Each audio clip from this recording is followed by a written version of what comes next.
सभी को राधे राधे।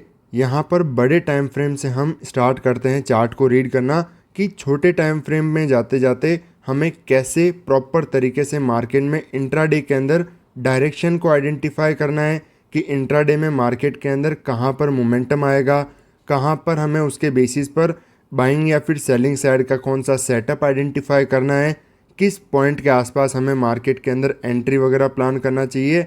एक एक पॉइंट को बहुत ही डिटेल के अंदर समझेंगे।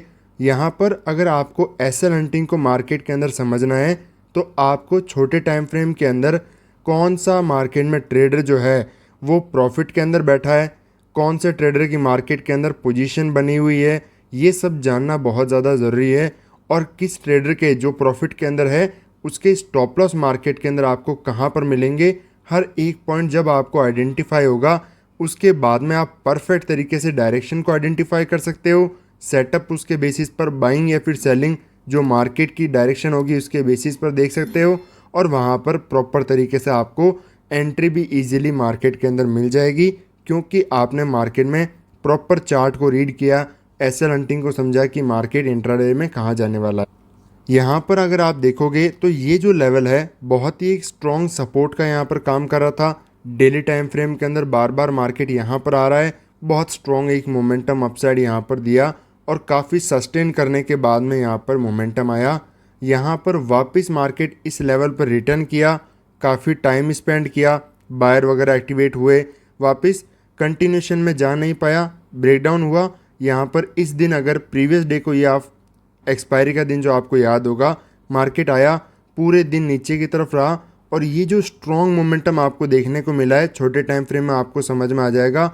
लास्ट की जो कैंडल्स हैं, लास्ट की क्लोजिंग प्राइस के अंदर बहुत फास्ट मोमेंटम लास्ट के आधे एक घंटे के अंदर आपको यहाँ पर देखने को मिला है। बहुत स्ट्रॉन्ग रिवर्सल आया, बट वो भी पूरा सस्टेन करने के बजाय अगले ही दिन तुरंत पूरा सेलिंग के अंदर यहाँ पर मार्केट कन्वर्ट हो चुका है। और अब जो हमारा मार्केट है इन लेवल के जो इम्पोर्टेंट लेवल था, जो सपोर्ट एरिया है हमारे लिए बहुत स्ट्रॉन्ग बड़े टाइम फ्रेम पर, बड़े टाइम फ्रेम का सपोर्ट एरिया बहुत ज़्यादा इंपॉर्टेंट होता है। उसके ऊपर काम करने के बजाय अब इनको ब्रेक डाउन कर चुका है प्रॉपर तरीके से, एक स्ट्रॉन्ग क्लोजिंग मिल चुकी है, नीचे की तरफ मार्केट आ चुका है। अब इसके नीचे क्या हमें लेवल देखने को मिलेंगे, अगर मार्केट इन लेवल के नीचे सस्टेन करता है, इन लो को जो क्रॉस करने के बाद में यहाँ पर सस्टेन मार्केट करता है, तो आपको डायरेक्टली ये जो सपोर्ट एरिया है जहाँ से मार्केट एक बार रीटेस्ट करने के बाद में अपसाइड गया था, डायरेक्टली ये लेवल जो 24,000 का बहुत ही इंपॉर्टेंट साइकोलॉजिकल लेवल है, ये भी यहाँ पर ब्रेकडाउन होते हुए दिख सकता है। यहाँ पर अगर आएगा मार्केट तो मार्केट इस पॉइंट से रिवर्सल इजीली नहीं हो पाएगा, क्योंकि पहले मार्केट यहाँ पर सपोर्ट ले चुका है, तो फिर ये एक इम्पॉर्टेंट लेवल हमारे लिए नहीं रहेगा। डेली टाइम फ्रेम की हम बात कर रहे हैं तो मार्केट अगले वीक के लिए अगर इन लेवल को भी टच कर देता है 24,000 का जो लेवल है, फिर मार्केट यहाँ से चाहे सपोर्ट ले, बट मार्केट इनको ब्रेक करने के बाद में कम से कम इस पॉइंट तक आपको 23,500 तक का जो लेवल है वहाँ तक आपको बहुत ही जल्दी सेलिंग आते हुए यहाँ पर आपको मार्केट दिखा सकता है।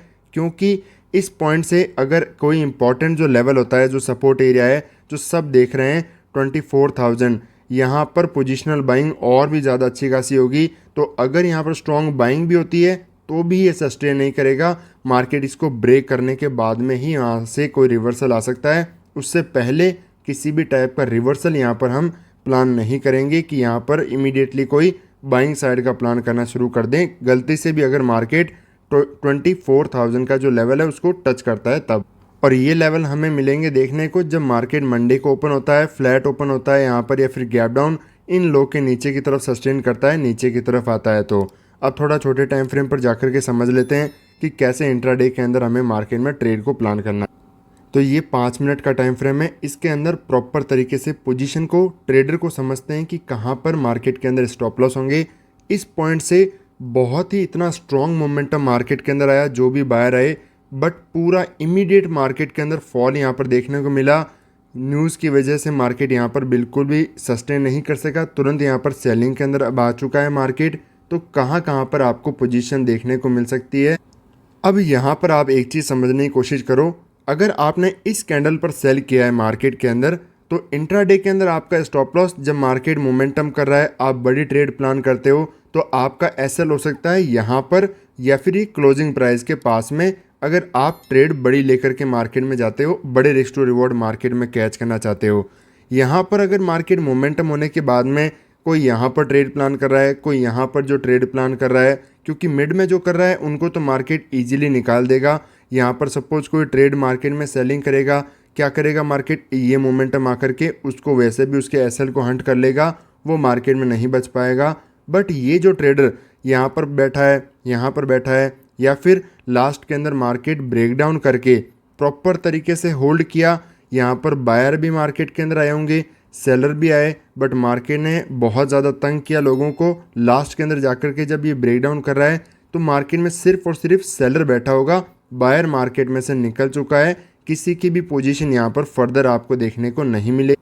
तो सेलर के स्टॉप लॉस आपको कहाँ पर मिलेंगे, जो ये ट्रेडर मार्केट के अंदर बैठा है इंट्राडे में एक तो बहुत बड़ा प्रॉफिट मिला पहला, साथ में सैटरडे और संडे का जो वीकेंड है ये ऑप्शन सेल करके गया है, तो काफ़ी अच्छा खासा उसको जो है डीके देखने को मिलेगा। मतलब मार्केट इतनी आसानी से फिर इसके स्टॉप लॉस नहीं खा पाएगा।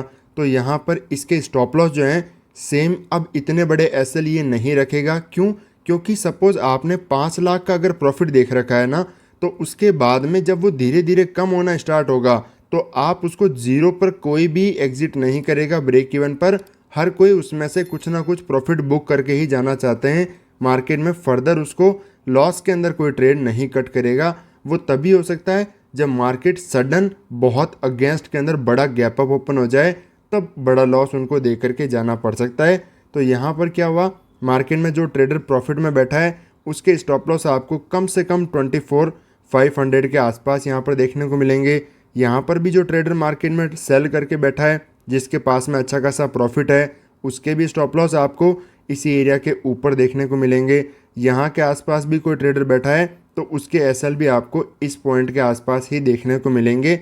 उससे पहले वो मार्केट में कोई भी ट्रेड यहाँ पर एग्जिट नहीं करेगा ट्रेडर, क्योंकि एक अच्छा खासा ट्रेंड के फेवर में मार्केट में इतना डीप पुल बैक आया, वो भी अगर सस्टेन नहीं कर पा रहा है, मार्केट तुरंत सेलिंग में कन्वर्ट हो रहा है, तो यहाँ पर सेलर को और भी ज़्यादा कॉन्फिडेंस आ जाता है कि मार्केट और बड़ा सेलिंग में जा सकता है, इसलिए कैरी फॉरवर्ड करना बेस्ट है यहाँ पर। तो यहाँ पर एक चीज़ आपको समझ में आ चुका है कि किस ट्रेडर के पास में कहाँ कहाँ पर पोजीशन हो सकती है, कहाँ पर स्टॉप लॉस है, प्रॉफिट किसके पास में कितना होगा, कौन मार्केट में अगर अगेंस्ट में भी ओपन होता है तो कैसे ट्रेड करेगा।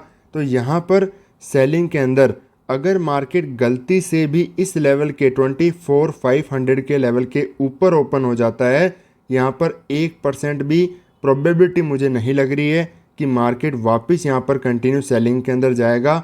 उसके चांसेस बिल्कुल भी नील लग रहे हैं। क्यों?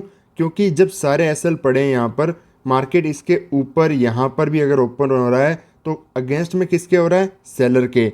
बायर के क्या स्टॉप लॉस डाउन साइड है? नहीं, क्योंकि कंटिन्यूस में मार्केट ब्रेकडाउन करके गया है, हर कोई सेल ही सेल करके बैठा है। यहाँ पर जब स्टॉप लॉस के पास में ओपन हो रहा है तो मार्केट ओपन होते ही मोमेंटम अपसाइड करने की कोशिश करेगा, वो भी फास्ट, ताकि जो भी सेलर मार्केट में बैठे हैं सब तुरंत अपने एसएल कट करके भागें और मार्केट में बड़े बड़े उनके स्टॉप लॉस हिट हों, मार्केट फास्ट मोमेंटम अपसाइड की तरफ करे। तो अगर मार्केट इसके पास में ऊपर ओपन होता है तो यहाँ पर सिर्फ और सिर्फ हमें बाइंग साइड का सेटअप आइडेंटिफाई करना है। हमारे लिए मार्केट की जो डायरेक्शन है मॉर्निंग आवर के लिए खासकर बुलिश होने वाली है, बाइंग साइड के अंदर होने वाली है। वहीं पर अगर मार्केट यहाँ पर एक फ्लैट ओपनिंग देता है, थोड़ा मैं इसको यहाँ पर प्रॉपर समझा देता हूँ, फ्लैट अगर मार्केट की ओपनिंग होती है तो फिर हम यहाँ पर बाइंग साइड का व्यू बिल्कुल भी प्लान नहीं करेंगे। रीज़न उसका, एसएल बहुत दूर हैं, 2 दिन का डीके ट्रेडर को मिल चुका है, तो मार्केट में जब धीरे धीरे उनके अगेंस्ट में जाएगा, ऐसे में उनके एसएल को टारगेट नहीं किया जा सकता। हमें इस ट्रेंड के फेवर में ही मार्केट में जो ट्रेंड फॉलोइंग सिस्टम होता है उसको फॉलो करना है। सेलिंग साइड के सेटअप को आइडेंटिफाई करते हुए यहाँ पर सेलिंग साइड की ही मार्केट में एंट्री हमें प्लान करनी है। सेम चीज़ अगर मार्केट यहाँ पर गैप डाउन होता है तो यहाँ पर भी हमें सेलिंग साइड के ही सेटअप को आइडेंटिफाई करना है, क्योंकि मार्केट इस पॉइंट से आकर के पूरा रिकवरी में जा नहीं सकता, मार्केट को सेलिंग के अंदर ही यहाँ पर कन्वर्ट होना पड़ेगा। यहाँ पर सेलर को जब टारगेट नहीं किया जा सकता तो मार्केट यहाँ पर बायर के एसएल क्रिएट कराएगा, फिर उसके बाद में या तो धीरे धीरे या फिर मार्केट जिस भी बिहेव के बेसिस पर मार्केट मोमेंटम करेगा, सपोज ओपन होता है, स्ट्रॉन्ग बाइंग मोमेंटम आता है, एसएल क्रिएट होते हैं, फिर वापस ऐसे या फिर मार्केट सेलिंग में आता है, कोई ब्रेकआउट दिखाता है, उसके बाद में मार्केट सेलिंग के अंदर कन्वर्ट हो सकता है बायर्स के स्टॉप लॉस क्रिएट कराने के बाद में। तो यहाँ पर हमें सिर्फ और सिर्फ फिर बायर को ही मार्केट में टारगेट करना है। तुरंत यहाँ पर अग्रेसिवली बाइंग साइड के कोई सेटअप आइडेंटिफाई नहीं करना जब तक मार्केट क्लियर ना कर दे कि मैं ऊपर जाना चाहता हूँ। बाइंग यहाँ पर ऐसी कंडीशन में बिल्कुल भी इंट्राडे के अंदर नहीं कर। बैंक निफ्टी का भी आप चार्ट देखोगे तो सिमिलर ही चार्ट यहाँ पर आपको देखने को मिलेगा। अग्रेसिव सेलिंग यहाँ पर आई है मार्केट में, बहुत ही शार्प सेलिंग आई है, होल्ड करके फर्दर ब्रेकडाउन भी किया है। तो यहाँ के आसपास अपर साइड उनके स्टॉप लॉस होंगे मार्केट में ट्रेडर्स के।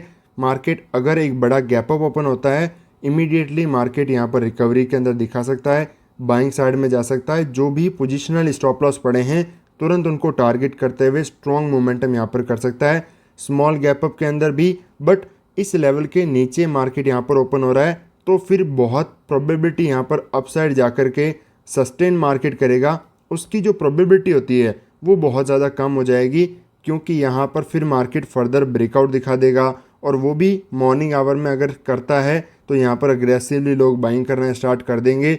ऐसी कंडीशन में यहाँ पर अपसाइड का मोमेंटम तो आ जाएगा बट सस्टेन नहीं कर पाएगा, सेलिंग में कन्वर्ट होना पड़ेगा मार्केट को। इसीलिए यहाँ पर ओपनिंग इसके ऊपर होना चाहिए ताकि अच्छा खासा मोमेंटम आए और फास्ट मोमेंटम करते हुए ऊपर जा सके। इसके नीचे अगर मार्केट कहीं ना कहीं ओपन हो रहा है तो मैं उसके फेवर में ही जाना पसंद करूंगा, सेलिंग साइड के सेटअप को आइडेंटिफाई करूंगा। मार्केट के अंदर सेलिंग साइड का व्यू हम एक्सपेक्ट कर रहे हैं। मार्केट में फ्लैट टू गैप डाउन में भी सेम ही सिचुएशन रहेगी, क्योंकि जब मार्केट में सेलर को टारगेट नहीं किया जा सकता तो हमें उनके फेवर में जब तक मार्केट ट्रेंड बैंड ना हो जाए, क्लियर ना कर दे कि अब मैं बाइंग में जाने वाला हूँ, ऐसी सिचुएशन में उसके फेवर में जाना, ट्रेंड फॉलोइंग करना ही सबसे बेस्ट रहता है। इसी तरीके से सीखते रहिए। मिलते हैं आपसे नेक्स्ट वीडियो में। राधे राधे।